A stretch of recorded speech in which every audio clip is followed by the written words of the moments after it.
कि सरस्वती पूजा मनाने का वास्तविक अर्थ क्या है और वसंत पंचमी का अर्थ क्या है। चारों तरफ हम देखते हैं अपने समाज में, कहीं सरस्वती माता का चित्र लगाकर, कहीं उनकी मूर्ति बनाकर, धूप दीप अगरबत्ती के द्वारा हाथ जोड़कर शीश झुकाकर हम उनकी वंदना करते हैं, पूजा करते हैं। इस उम्मीद से, इस भाव से, इस इच्छा से कि माता सरस्वती की कृपा हम पर बरसेगी और हम में, हमारे भीतर विद्या का आगमन होगा, हम शिक्षित हो जाएंगे। चूंकि हम माता सरस्वती को विद्या की देवी मानते हैं, ज्ञान की देवी मानते हैं, पर संतों ने जो चिंतन दिया है उनका कहना है कि ये सरस्वती पूजा मनाने का कोई अर्थ ही नहीं है। अगर सरस्वती पूजा मनाना ही चाहते हो तो बिल्कुल अलग तरह से मनाया जा सकता है।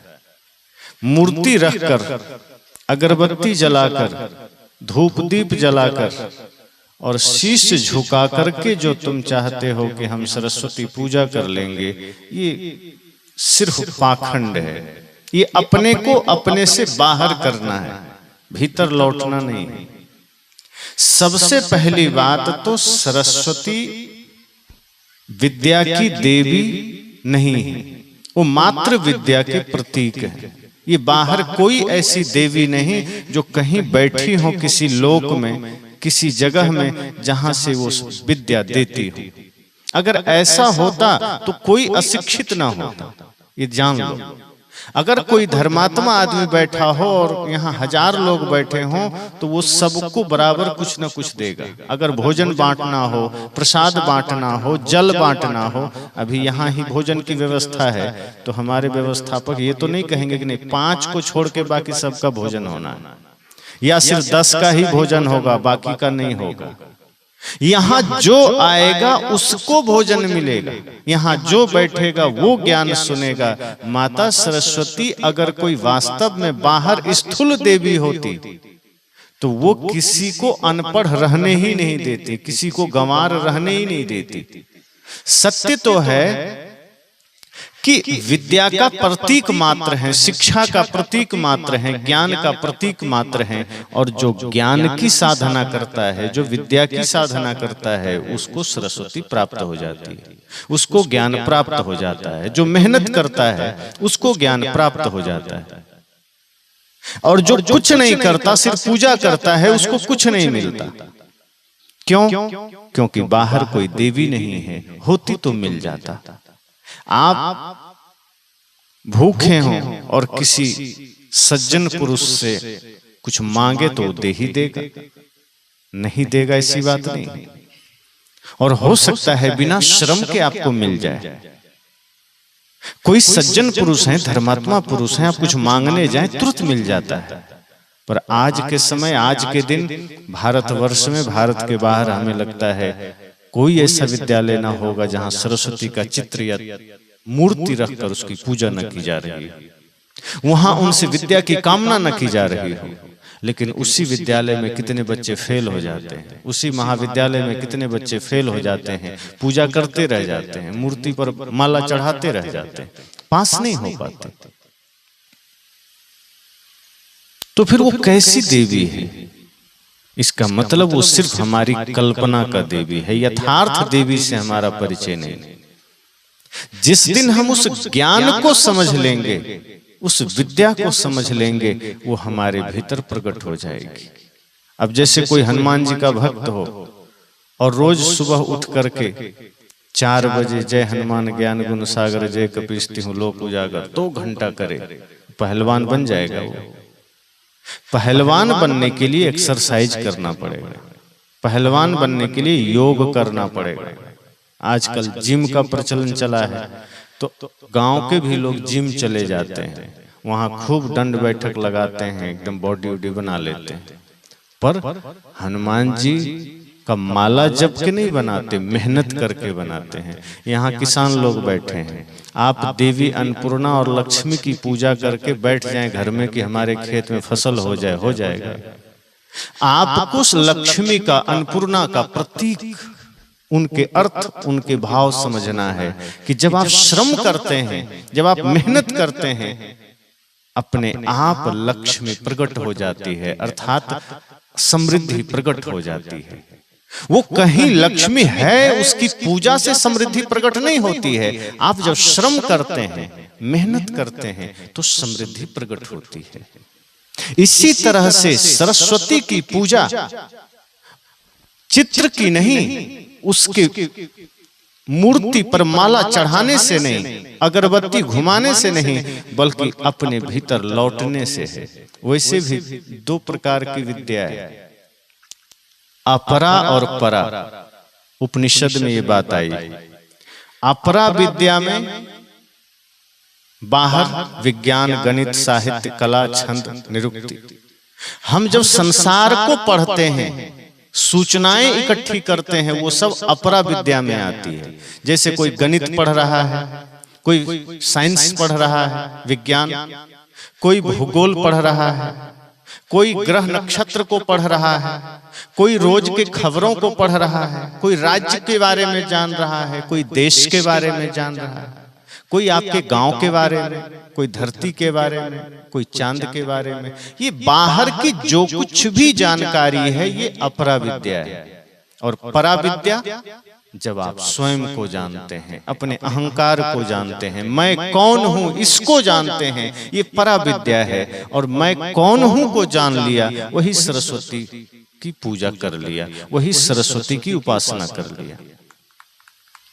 पर हम मैं कौन हूं इसको जानने की चेष्टा नहीं करते। आज हमारा शिक्षा जगत रास्ता भटक गया, वो जानकारियों पर खड़ा हो गया, इंफॉर्मेशन पर खड़ा हो गया, सूचनाओं पर खड़ा हो गया। आज की शिक्षा व्यक्ति को नौकर बनाने के लिए तैयार है। कोई भी व्यक्ति कहता है पढ़ लिख करके हम कोई नौकरी ले लें। नौकरी मतलब नौकर ही तो हो जाना है, किसी का गुलाम हो जाना। नौकरी मतलब मालिक नहीं होता। नौकरी का मतलब ही किसी का नौकर बनना। तो आज की शिक्षा आपको नौकर बना रही है, ज्ञानी नहीं बना रही है। और सरस्वती प्रतीक है ज्ञान का। अगर आप सच में उनकी उपासना करते हैं तो वो उपासना आपको ज्ञानी बना सकता है। लेकिन वो उपासना फोटो की नहीं होती है, चित्र की नहीं होती कि चित्र लगा दिया और सामने बैठ करके सरस्वती की वंदना करने लग गए, कि सरस्वती के लिए प्रार्थना करने लग गए। उससे नहीं होगा। सरस्वती की वंदना का असली अर्थ है भीतर लौट आना। मैं कौन हूं इसे जान लेना। जगत से मेरा संबंध क्या है यह जान लेना। यह है सरस्वती की पूजा करना। सरस्वती की पूजा करने का अर्थ है उनके एक एक रहस्य को समझना। अब जैसे माता सरस्वती हंस पर सवार है, तो हंस किस चीज का परिचय देता है? कहा जाता है कि जो हंस है वो दूध और पानी अगर मिला हो तो अलग कर देता है, नीर क्षीर को अलग कर देता है। दूध और पानी को एक में मिला दीजिए तो और कोई अलग नहीं कर सकता, लेकिन हंस पानी अलग दूध अलग। सरस्वती का वाहन हंस यह आपको संदेश दे रहा है कि आप भी अपने जीवन में सत्य असत्य को समझ लो कि क्या सही है क्या गलत है। आपको यह ज्ञान हो जाए। हंस यह प्रतीक है, हंस यह आपको सूचना दे रहा है कि आप भी अपने जीवन में सत्य असत्य को जान लो, सही गलत को जान लो, खाद्य अखाद्य को जान लो। क्या खाना है ये जान लो, क्या बोलना है ये जान लो, क्या नहीं बोलना है ये जान लो, क्या नहीं खाना है ये जान लो, क्या सत्य है ये जान लो। मैं कौन हूं, अर्थात अगर मैं कौन हूं आपने जान लिया, आत्मा को जान लिया, तो आपने सत्य को जान लिया। और यही प्रतीक हंस का है। और उनके हाथ में वीणा भी है। आप सबने देखा है ना कि मां सरस्वती के हाथ में वीणा भी है। तो वीणा किस चीज का प्रतीक है? लोग कहते हैं संगीत का प्रतीक। लेकिन वीणा आध्यात्मिक वीणा है। अगर उसके तार ढीले हों तो सुर बिगड़ जाते हैं। हमारे जीवन में अगर हम ढील ढाल हो गए, हम इधर उधर हो गए, तो हमारा जीवन का संगीत बिगड़ जाता है।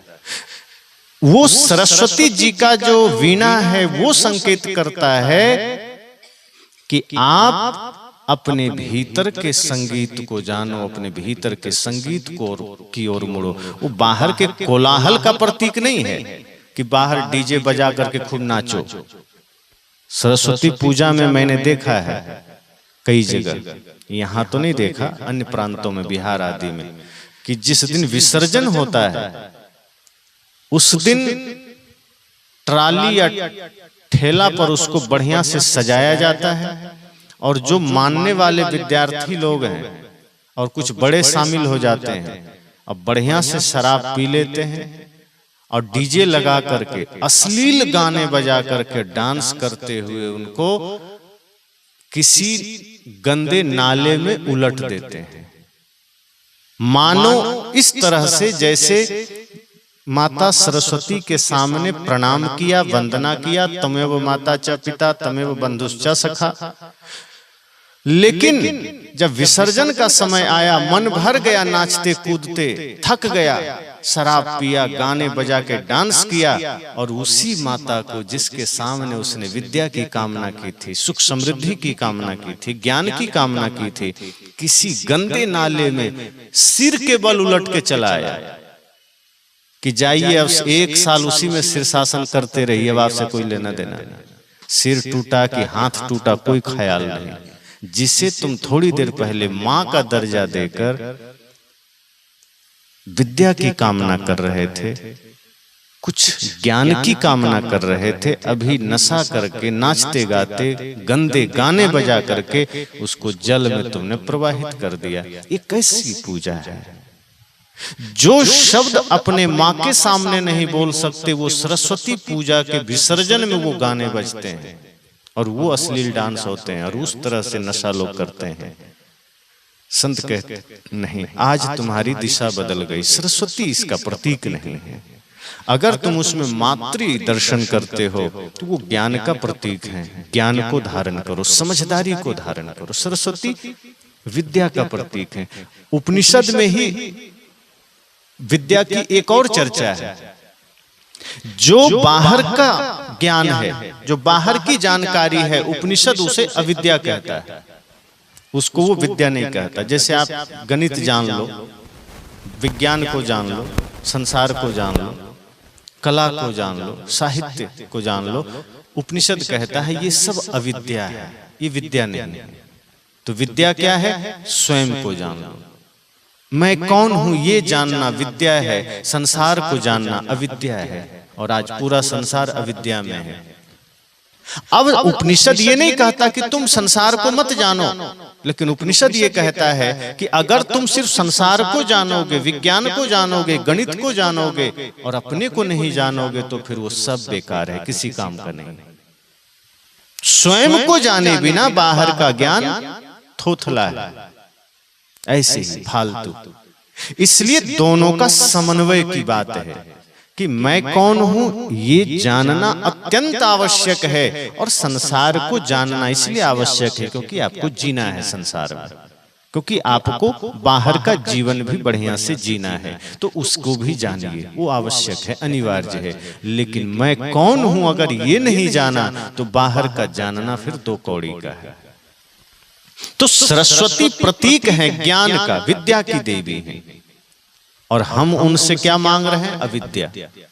हम संसार का ही तो धन दौलत मांग रहे हैं, अर्थात बाहर का ज्ञान मांग रहे हैं कि हम एग्जाम पास कर जाएं, मैट्रिक का या 12 का या बीए या एमए या आईआईटी का एग्जाम, आईएम का एग्जाम या आईएएस आईपीएस का एग्जाम, जो भी बड़े से बड़े एग्जाम्स हैं, हम सरस्वती माता के सामने हाथ जोड़ करके हमें कृपा करना, हम पास कर जाएं। हम कभी अपने भीतर लौटने की चेष्टा नहीं करते कि हम उस विद्या को जागृत करें जिससे हम ये जानेंगे कि मैं कौन हूं। मैं कौन हूं यह जानना सरस्वती की पूजा है। संसार से मेरा संबंध क्या है, यह जानना सरस्वती की पूजा है। और हम तो ये जानते भी नहीं संसार से संबंध क्या है। हमें लगता है स्थायी संबंध है, हमें लगता है सदा रहना है, लेकिन ज्ञान कहता है कि नहीं, तुम मेहमान हो यहाँ, अस्थाई संबंध नहीं, किसी से अस्थाई संबंध नहीं। अगर आप परिवार में रहते हो, वहां भी सब अलग अलग इस धरती पर आए हैं, साथ में कोई आए हैं। एक माँ के, एक पिता के अगर 4 पुत्र हैं तो चारों अलग अलग समय में इस धरा पर आए हैं, एक साथ तो नहीं आए। और कोई जुड़वा भी आता है तो अपना भाग्य लेकर आता है, अलग अलग, सब में अलग अलग आत्मा है। तो उपनिषद कहता है कि अगर आपने मैं कौन हूं जाना तो आपने विद्या को ग्रहण किया, और अगर आपने सिर्फ संसार को जाना तो आपने अविद्या को ग्रहण किया। तो सरस्वती की पूजा करनी है तो अपने को जानो, सरस्वती की पूजा करनी है तो कोमल हो जाओ। अब सोचो, ज्ञान की देवी सरस्वती को ही क्यों माना गया, एक स्त्री को? किसी पुरुष को ज्ञान का देवा क्यों नहीं माना गया कि चलो पुरुष को ही मान लिया जाए? समृद्धि की देवी भी लक्ष्मी को ही क्यों माना गया, किसी लक्ष्मण को क्यों नहीं माना गया? क्योंकि जो नारी है वो सृजन का प्रतीक है, ये जन्म देती हैं, ये सृजन करती हैं, और कोमलता का भी प्रतीक है, कोमल होती है, हृदय कोमल है, माताओं का हृदय कोमल है, ये माता है। और साथ साथ धैर्य का प्रतीक है। 9 माह तक किसी शिशु को अपने गर्भ में धारण करना कितना कठिन होता है, ये माँ ही जानती है, हम लोग तो सिर्फ सुन सकते हैं। और अगर जानना हो कि 2-2.5 किलो के संतान को गर्भ में धारण करना कितना कठिन होता है, तो आप 1 किलो का ईंटा पेट में बांध करके सिर्फ 2 दिन रह लो, पता चल जाएगा कि कितना कठिन होता है।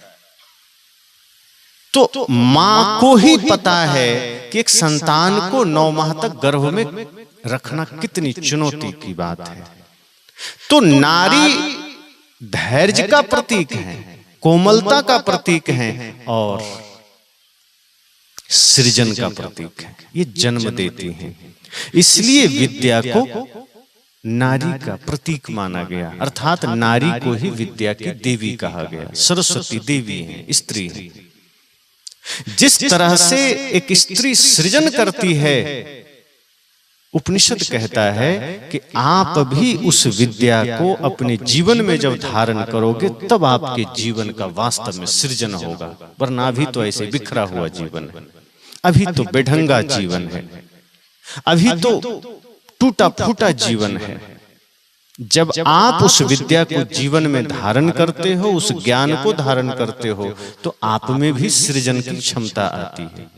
अभी तो हम विनाश का कारण बने हुए हैं, कुछ भी उटपटांग बोल देना है, विनाश हो जाना है। विनाश का मतलब बाहर कुछ नुकसान होना बस नहीं होता, विनाश का मतलब अगर रिश्तों में खटास आ गई हमारे बोलने से, वो विनाश ही है।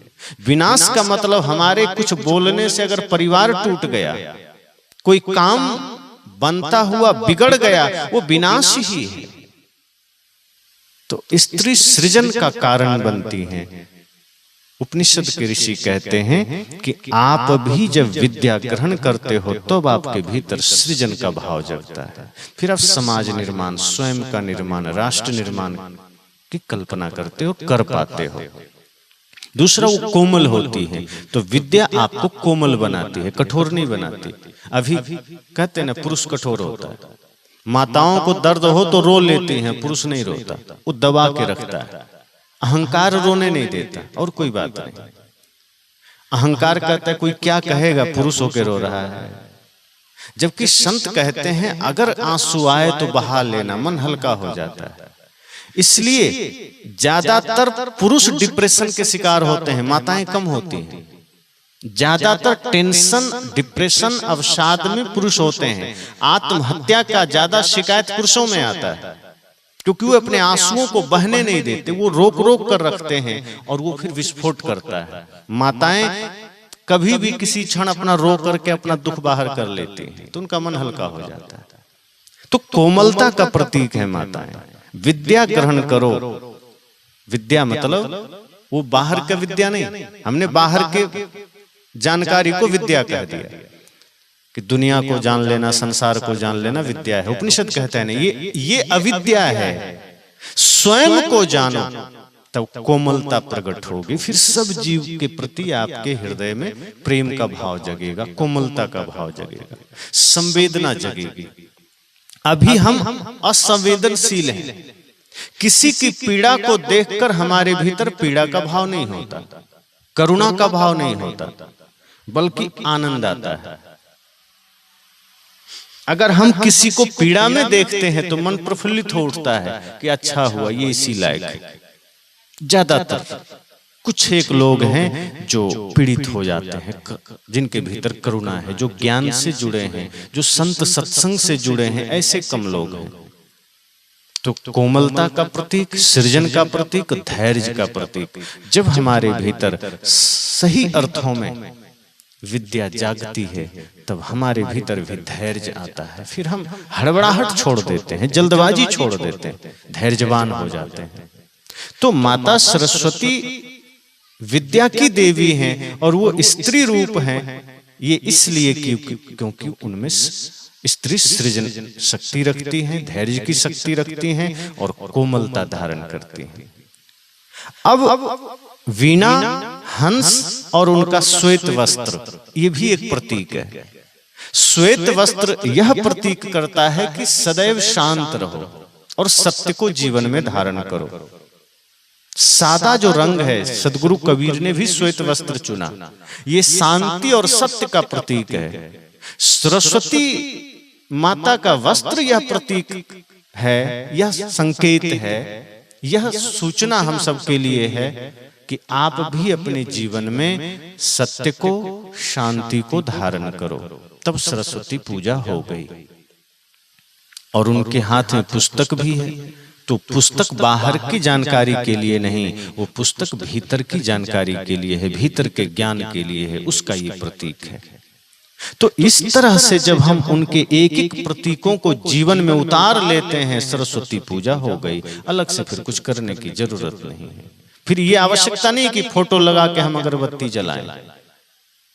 और कुछ लोग तो कहते हैं सरस्वती होती ही नहीं है। ठीक है, नहीं होती है, बाहर तो सच में नहीं, पर सरस्वती प्रतीक है। हमारे शास्त्रों में, हमारे पुराने जितनी भी परंपराएं हैं, जितने भी ग्रंथ हैं, उसमें जो भी घटनाएं बताई गई, जो भी पात्र की कल्पना की गई, कहीं ना कहीं उसका कोई अर्थ है, गहरा अर्थ है, भाव है। ऐसे ही अनायास कुछ नहीं कहा गया। लक्ष्मी की भी पूजा करने से कुछ नहीं होता। आज दुनिया या तो लक्ष्मी की पूजा में आगे है, या फिर कोई फोटो लगाकर सरस्वती की पूजा कर रहा है। संत कहते हैं जिस दिन तुम्हारे मन में सर्वप्रथम विद्या की आराधना आ जाए, सर्वप्रथम ज्ञान का सम्मान आ जाए, तो समृद्धि खुद आ जाएगी। लेकिन आज हम समृद्धि के पीछे भाग रहे हैं, धन के पीछे भाग रहे हैं। आज हम अपने जीवन में विद्या को इसलिए ग्रहण करना चाहते हैं, बाहर के ज्ञान को, बाहर की शिक्षा को, कि हमारे पास धन आ जाए। हम भले ही किसी की नौकरी करते रहें, नौकर बनते चले जाएं, लेकिन धन आ जाए। तो धन आने से ज्ञान आ जाएगा, इसकी कोई गारंटी नहीं है। लेकिन ज्ञान आ जाएगा तो धन आ सकता है, ज्ञान आ जाएगा तो धन आता है। लेकिन ज्ञान आना चाहिए, जानकारी नहीं। बहुत लोग कहते हैं मैं तो बड़ा ज्ञानी हो गया। अब ज्ञानी का मतलब, अभी मैंने कहा, ज्ञानी का मतलब यह नहीं कि आप दुनिया को जानते हैं। ज्ञानी का मतलब यह नहीं कि आप चांद तारों को जानते हैं। ज्ञानी का मतलब इतना ही है कि आप स्वयं को जानते हैं, आप अपने अहंकार को जानते हैं, आप अपने अज्ञानता को जानते हैं, आप अपनी बुराई को जानते हैं। ये ज्ञान है। लेकिन हम दूसरे की बुराई को जानते हैं। दूसरा कैसा है, हम इसमें ज्यादा ध्यान लगाते हैं कि पड़ोसी कैसा है। किसी से पूछो तुम्हारा पड़ोसी कैसा है, तो पड़ोसी से ज्यादा उसके पड़ोसी को पता है। जो व्यक्ति कैसा है वो वह बता सकता है, लेकिन बगल वाला आदमी ज्यादा जानता है। अरे हमसे पूछो वो कैसा है, और उसी से पूछिए तुम कैसे हो, तब इधर उधर झांकने लगता है। कभी सोचा नहीं? तो अपने बारे में सोचो। पड़ोसी कैसा है पड़ोसी पर छोड़ दो, दूसरा कैसा है दूसरे को सोचने दो। आप कैसे हैं, आप क्या हैं? संत कहते हैं ज्ञान है स्वयं को जानना। मैं कौन हूं यह जानना ज्ञान है, संसार को जानना जानकारी है। तो जानकारी इकट्ठा करने वाले बहुत लोग मिल जाएंगे, पर ज्ञानी बहुत कम मिलेंगे।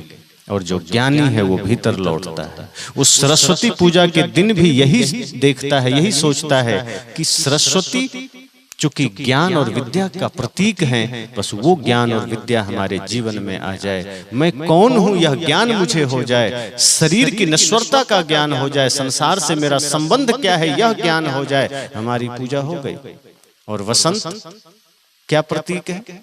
वसंत ऋतु के आरंभ होते ही, वसंत के आगमन से ही जितने भी पत्तियां हैं पीले होकर जमीन पर गिर जाते हैं।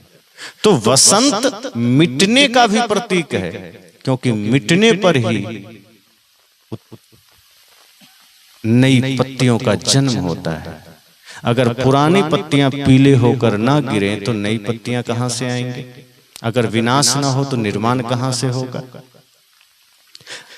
पीलापन परिपक्वता का प्रतीक है कि जब हम भी ज्ञान ध्यान के द्वारा परिपक्व हो जाते हैं तो ये संसार के चकाचौंध से हम अलग हट करके शांत हो जाते हैं। हमारा मन फिर गिर जाता है, फिर मन नाचता नहीं है, कूदता नहीं है। तो बसंत प्रतीक है किसका? मिटने का। कि जैसे आज के बाद से अब धीरे धीरे नई पत्तियों का आगमन होगा, प्रकृति खिल उठेगी। संत कहते हैं सरस्वती पूजा से, वसंत पंचमी से आपके जीवन में भी ऐसे ही सौंदर्य खिल उठे। भीतर का सौंदर्य, ये बाहर का नहीं। बाहर का सौंदर्य तो आधे घंटे का होता है। ब्यूटी पार्लर, अभी साहब बता रहे थे ना कि सौंदर्य प्रसाधन पर लड़के लड़कियों में होड़ मची है और लड़के बाजी मार रहे हैं। तो आज ब्यूटी पार्लर जगह जगह आपको मिल जाएंगे। वो आधे एक घंटे के लिए व्यक्ति को बड़ा ही सुंदर बाहर से बना देता है, लेकिन पसीना आ जाए और गलती से छींटे मार लो चेहरे पर तो सुंदरता उतर जाती है। और ये बड़े गजब की बात है कि हम इसके बाद भी उसी पर ज्यादा ध्यान दे रहे हैं। चेहरा कैसे सुंदर बन जाए, बाल कैसे सुंदर बन जाए, इस पर हमारी कोशिश ज्यादा है। इसलिए आजकल सौंदर्य प्रसाधन बिना सोचे बिना समझे हम प्रयोग कर रहे हैं। अब जैसे नाखून बढ़ाने और रंगने का प्रचलन, इस समझ से बाहर की बात। आदमी हैं हम, तो नाखून बढ़ाने का क्या विज्ञान है? अगर उसका नुकसान देखो तो नाखून बढ़ने से अपने को भी खतरा है। गलती से रात में कहीं इधर उधर करने लगो तो आंख में चला गया तो अंधे हो जाओ। गंदगी भी जमती है, ऊपर से उसमें पेंट भी करते हैं। अब पेंट भी ऐसा आ गया है जो केमिकल से बनता है। होठ रंगने का प्रचलन चल पड़ा है। हमारे सदगुरु आचार्य श्री धर्मस्वरूप साहब जी इस पर बढ़िया कहा करते थे कि लोग घरों में खिड़की और दरवाजे का चौखट पेंट करते थे ताकि उसमें दीमक ना लगे, जंग ना लगे। ये तुम्हारे होठ में कौन सा जंग लगने वाला है जो तुम उसमें लिपस्टिक लगाए जा रहे हैं, पेंट लगाए जा रहे हैं? होठ की सुंदरता लिपस्टिक से थोड़े है। अब जो कम से कम शाकाहारी हैं, जो कबीर पंथी हैं, अर्थात वैष्णव हैं, किसी भी पंथ से हैं, चाहे वो रामानंद से हो, जैन से हो, बौद्ध से हो, कबीर पंथ से हो, या राधा स्वामी से हो, जय गुरुदेव से हो, जहां भी लोग शाकाहारी हैं, अगर वो लिपस्टिक यूज करते हैं समझो वो मांस खा रहे हैं। क्योंकि जो हाई क्लास की लिपस्टिक है वो बछड़े के खून से बनता है, और जो सामान्य लिपस्टिक है वो कैक्टस पर एक कीड़ा होता है। आप यूट्यूब कर लेना, गूगल, उस कीड़े को सुखा करके उसके पाउडर से लिपस्टिक बनता है। अब आप लगा रहे हो तो रोज आप उस कीड़े को भीतर दे रहे हो, तो आपका वैष्णव धर्म तो चला गया। तो कोई औचित्य भी तो नहीं है कि हम उससे अपने होठ को रंगें। प्रकृति ने जो सौंदर्य दिया है, प्रकृति ने जो खूबसूरती दी है, उस पर भरोसा नहीं है क्या कि हम अलग से कुछ कर रहे हैं? सहज सादगी में जीवन जियो, इससे बड़ा सौंदर्य और कुछ नहीं है। इन होठों की सुंदरता मीठा बोलने में है, सत्य बोलने में है। इन हाथों की सुंदरता, तो नाखून तो बढ़ाते ही हैं सुंदर लगने के लिए, और लगते नहीं हैं। पता नहीं क्यों लगता है कि नाखून बढ़ाने से हम सुंदर हो जाएंगे, अब पेंट करने से और सुंदर हो जाएंगे, पर वो होते नहीं हैं। और ऊपर से अंगुली में अंगूठी भी धारण कर लेते हैं। तो कुछ तो बोलते हैं कि शौक से पहने हैं, पर कोई अर्थ नहीं है, गंदगी जमेगी। माताओं को तो बिल्कुल नहीं पहनना चाहिए, और माताएं अंगूठी जरूर पहनती हैं। अब आप शौक में कभी पहनते हो ठीक है, पर कम से कम जब भोजन बना रहे हो उतार देना, क्योंकि जब आप भोजन बनाते हो तो आपका भोजन अशुद्ध बनता है, वो प्रसाद नहीं बन सकता। जो माताएं अंगुली में अंगूठी पहनती हैं उनके द्वारा भोजन कभी पवित्र बन ही नहीं सकता, क्योंकि अंगूठी अशुद्ध हो जाती है, गंदगी जमती है उसके नीचे अंदर बाहर। और आप हर बार हर समय थोड़े थोड़े काम के बाद खोल के सरफ और गर्म पानी में तो धोएंगे नहीं, एक आध बार कभी साबुन से धो लिया, बाकी गंदगी जमते जमते आपका भोजन जो प्रसाद बनना चाहिए वो भोजन अपवित्र बनता है, वो गंदगी भी जम जाती है। तो अंगूठी नहीं पहनना है कम से कम भोजन के समय। अगर आप अपने जिस विद्या की बात मैं कर रहा हूं यही है वो विद्या जिसको हमें अपने जीवन में उतारना है। ये बाहर की विद्या नहीं दिखावे वाली कि पढ़ लिख करके डॉक्टर इंजीनियर बन गए, कि बाहर से चकाचौंध और चमक दमक हासिल कर लिए। विद्या जो जिसे उपनिषद कह रहा है कि भीतर लौटो, समझदारी जागृत करो, ज्ञान जागृत करो, वो विद्या वही है कि आपको क्या करना है क्या नहीं करना है ये बोध हो जाए, क्या सही है क्या गलत है ये ज्ञान हो जाए। तो अंगूठी माताएं ध्यान देना, आप भोजन के समय उतार देना, बाकी समय शौक में मन करे कहीं जा रहे हैं पहन ले ठीक है। अब उतना रोकेंगे तो ये लोग सत्संग सुनने भी नहीं आएंगे। पता है आज शौक और फैशन का ऐसा समय चला है कि अगर संत जन कह दें ये सब मत करना, माताएं कहें क्या करने जाएंगे। फिर सोना का इतना महंगा अंगूठी है, रखने के लिए बनवाए हैं, पहनेंगे तो कम से कम भोजन के समय मत पहनिएगा, इतना तो कर ही सकते हैं। भोजन बनाने समय और संत गुरुजनों का भोजन अगर बना रहे हो तो और सावधानी की जरूरत है। अपने घर में भी अगर आप भोजन रोज बनाते हो तो ये समझ के बनाना कि हम भगवान का ही भोजन बना रहे हैं। आप ये समझ के बनाओगे तो आपका भोजन कभी बिगड़ेगा नहीं। भोजन का भी 3 प्रकार है, खाना, भोजन और प्रसाद। अगर आप खिन्नता में बनाओगे, चिढ़ के बनाओगे, गुस्से में बनाओगे तो भोजन नहीं बनेगा, खाना बन जाएगा जैसे होटल में। लेकिन थोड़ा सा साफ सफाई से बनाओगे, भाव से बनाओगे तो वो भोजन बनेगा, तो कुछ ठीक है। लेकिन जब भक्ति में बनाओगे, प्रेम में बनाओगे, भाव से बनाओगे, ये सोच के बनाओगे कि हम परमात्मा का भोजन बना रहे हैं तो वो प्रसाद बन जाएगा। इसलिए आश्रम में जो भोजन बनता है लोग उसको प्रसाद कहते हैं ना।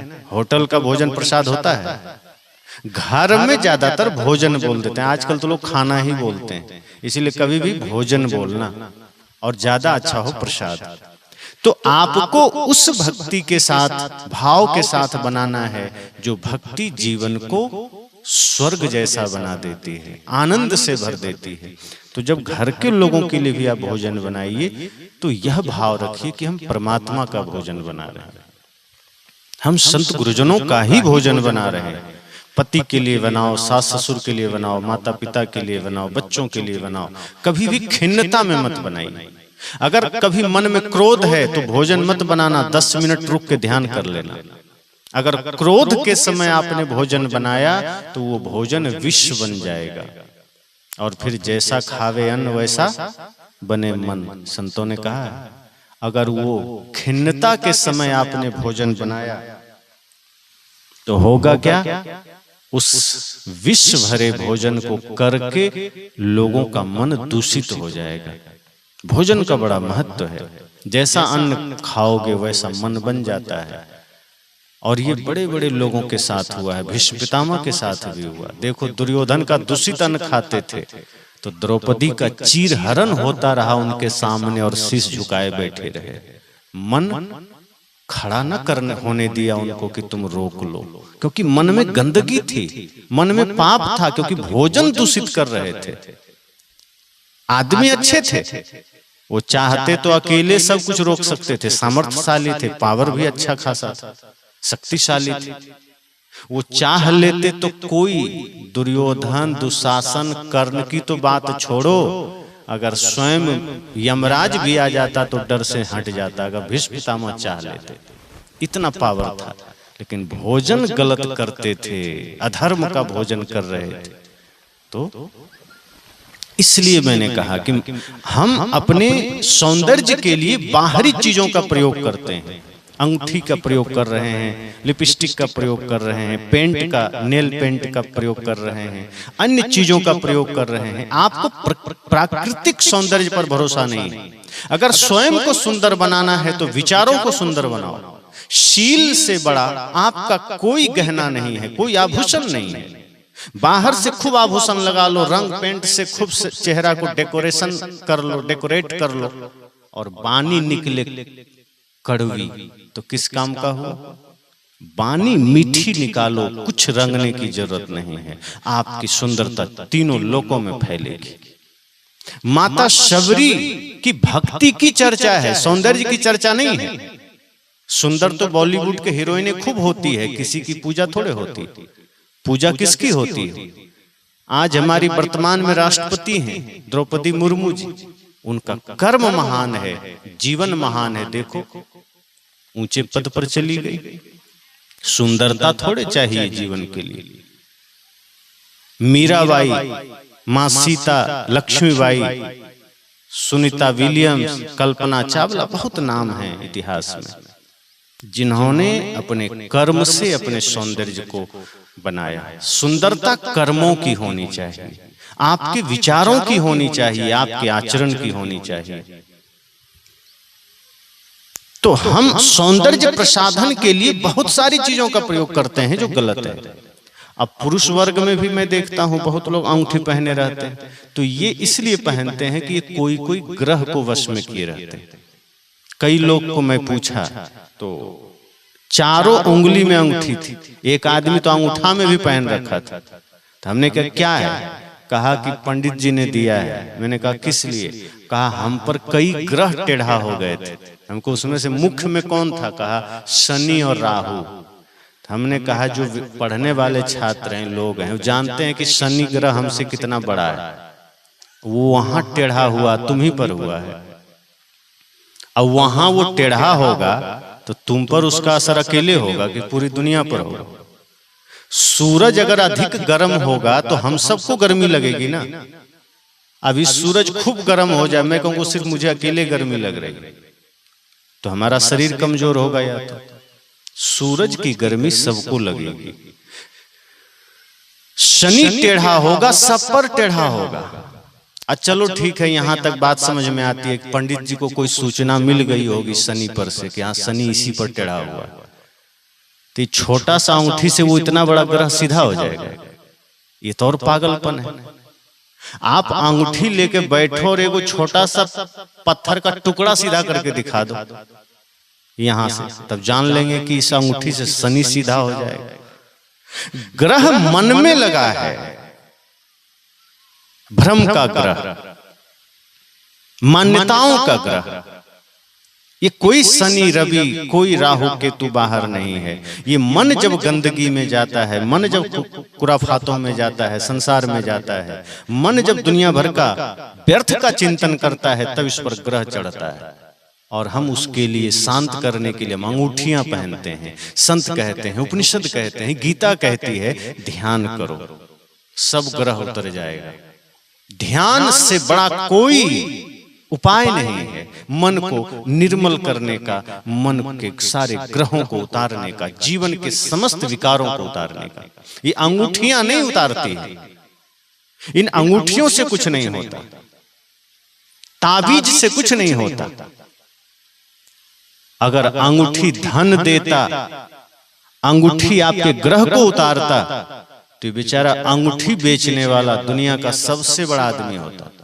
पर आप देखो कि जो अंगूठी बेचता है वो कहीं झोपड़ी बना के सड़क किनारे बैठा रहता है चुपचाप, 150, 200, 500 में अंगूठी बेच रहा है। किस लिए? कि आपका सब ग्रह कट जाएगा और उसी पर बेचारे पर गरीबी का ग्रह चढ़ा हुआ। वो अपना ग्रह नहीं काट पाया,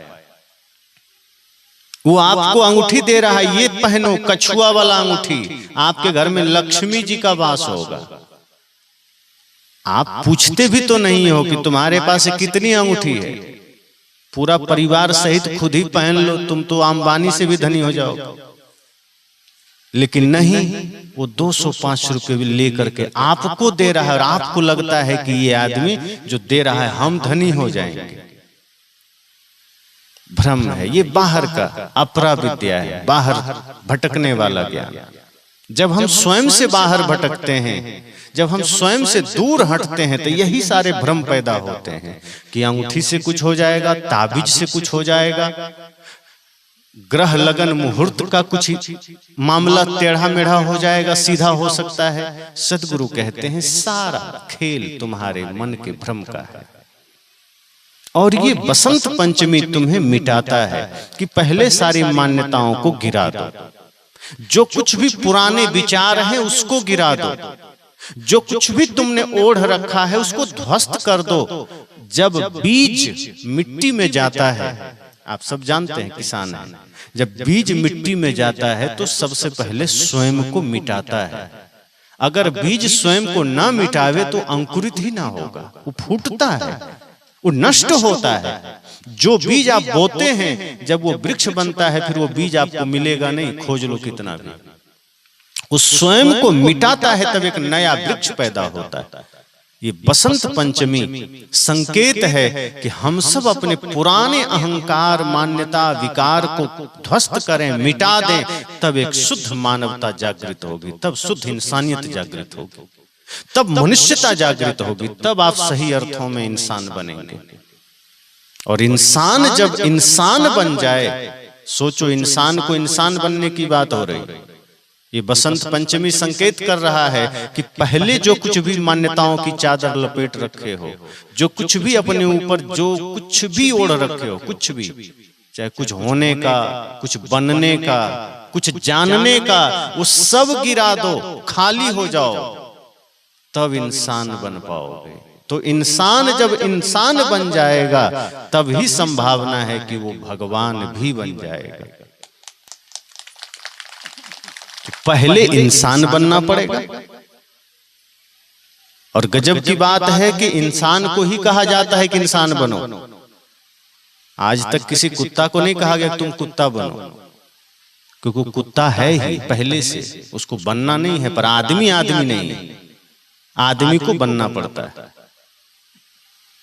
आदमी होने की आवश्यकता पड़ जाती है, पर बैल को बैल होना नहीं पड़ता, वो जन्म से बैल होता है। वो जन्म लिया कि पूरा बैल का गुण आ गया। और आदमी 90-100 साल पूरा कर लिया फिर भी आदमी का गुण नहीं आता। तो आदमी इस धरा पर अधूरा होता है, पूरा नहीं होता। आदमी को छोड़कर बाकी सारे जानवर पूरे होते हैं। एक बिल्ली भी जन्म लेती है तो पूरी बिल्ली है, उसको कहीं किसी कॉलेज में जाके पढ़ना नहीं पड़ता है, किसी गुरु के पास जाके सीखना नहीं पड़ता। बछड़े को कुछ जानने की जरूरत नहीं पड़ती है, वो पूरा है। कुत्ता पूरा है, गधा तक, यहाँ तक गधा भी पूरा है, वो भी अधूरा नहीं। वो जन्म लिया कि पूरा गधा है। पर आदमी मरने तक भी पूरा हो जाए कोई गारंटी नहीं है। इसीलिए ये विद्या ग्रहण करनी पड़ती है। और ये विद्या स्वयं को जानने की विद्या है। संसार को जानने की नहीं, हम तो दुनियादारी को जानने की बात करते हैं, संसार को जानने की बात करते हैं। सदगुरु कहते हैं अपनी ओर लौटो। ये वसंत पंचमी संकेत है कि पुराने को गिरा दो, नए का जागरण होना चाहिए, नए विचार आने चाहिए। जो पुराने विचार हैं जो आपको दुख देते हैं, जो समाज में विखंडन पैदा करते हैं, जो विचार दो भाइयों को बांटता है, जो विचार सास बहू के बीच झगड़े पैदा करता है, जो विचार मित्र मित्र के बीच दीवार खड़ी करता है, उन विचारों को आज गिरा देना, फिर एक नया शुद्ध सुंदरतम विचार जन्म लेगा, जो प्रेम का कारण बनेगा, जो सत्य का कारण बनेगा, जो जीवन का कारण बनेगा, मृत्यु का नहीं। तो सरस्वती पूजा अगर सही अर्थों में मनाना है तो बाहर किसी मंदिर, किसी चित्र के सामने खड़े होने की जरूरत नहीं है।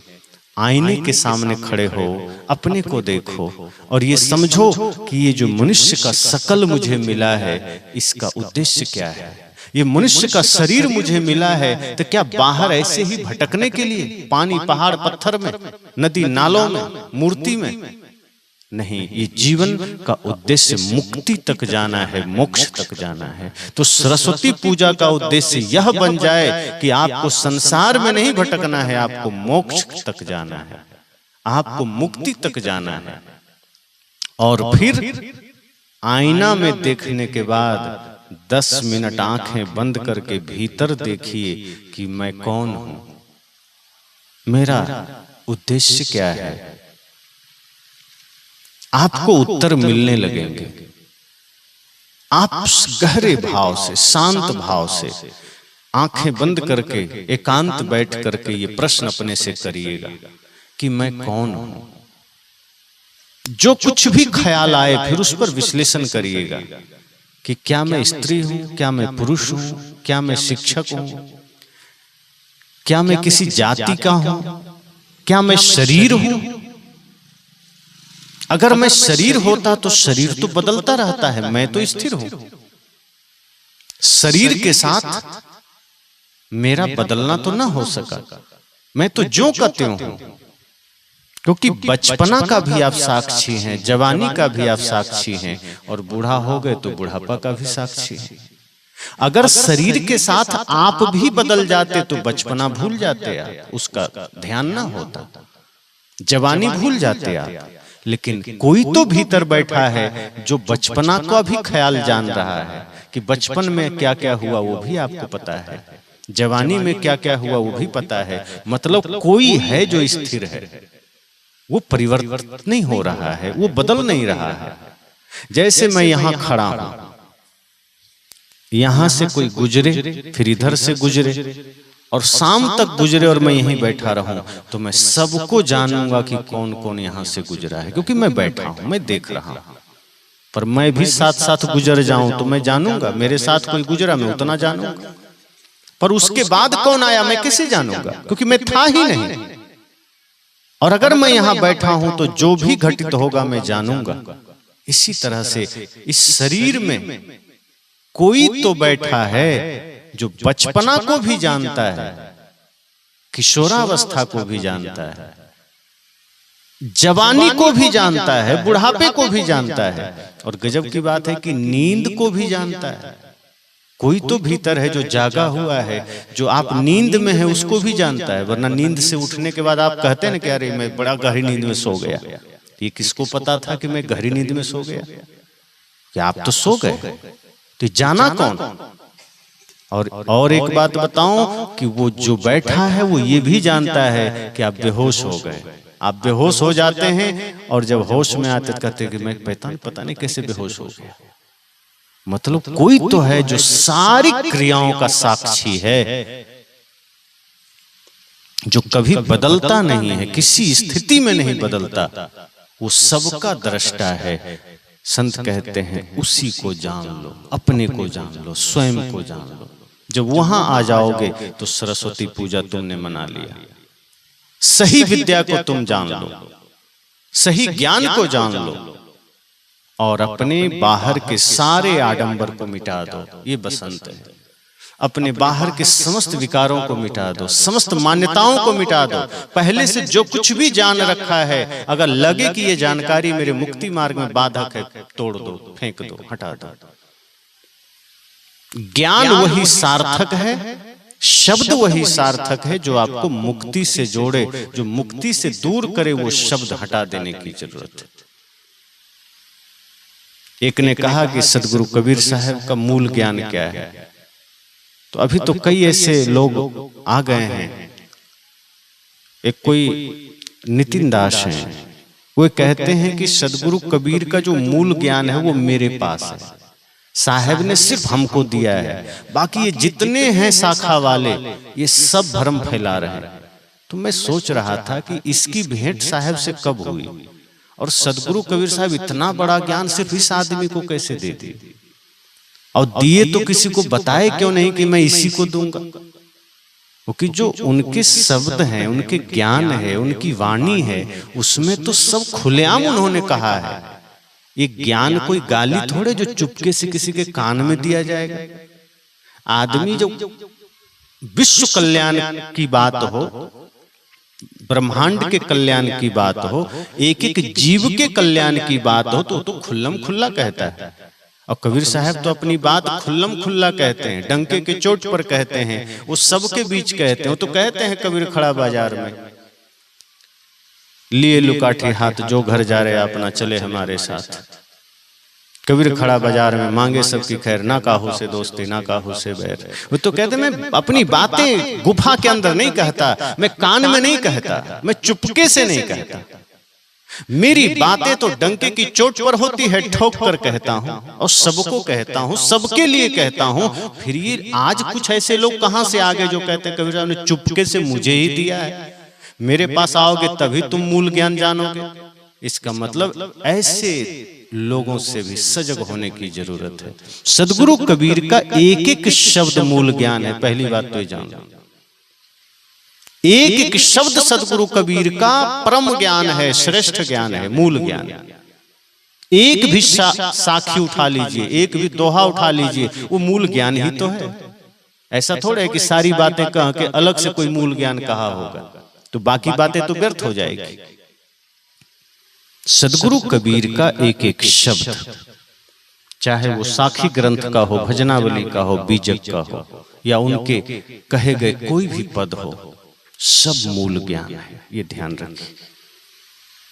अगर वो कहते हैं मधुर वचन है औषधि, तो क्या ये मूल ज्ञान नहीं है? अगर वे कहते हैं ऐसी वाणी बोलिए मन का आपा खोइए, मूल ज्ञान नहीं है क्या? अगर वे कहते हैं साच बराबर तप नहीं, झूठ बराबर पाप, ये मूल ज्ञान नहीं है? आप उनके एक एक दोहे को पढ़िए, सब मूल ज्ञान है।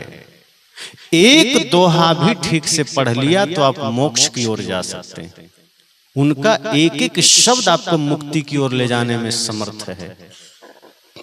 फिर ये भ्रम फैलाना कि नहीं नहीं, तुम चाहे कबीर साहब का बीजक पढ़ लो, चाहे उनके भजनावली पढ़ लो, चाहे उनके साखी ग्रंथ पढ़ लो, तुमको मुक्ति नहीं मिलेगी। तो कैसे मिलेगी?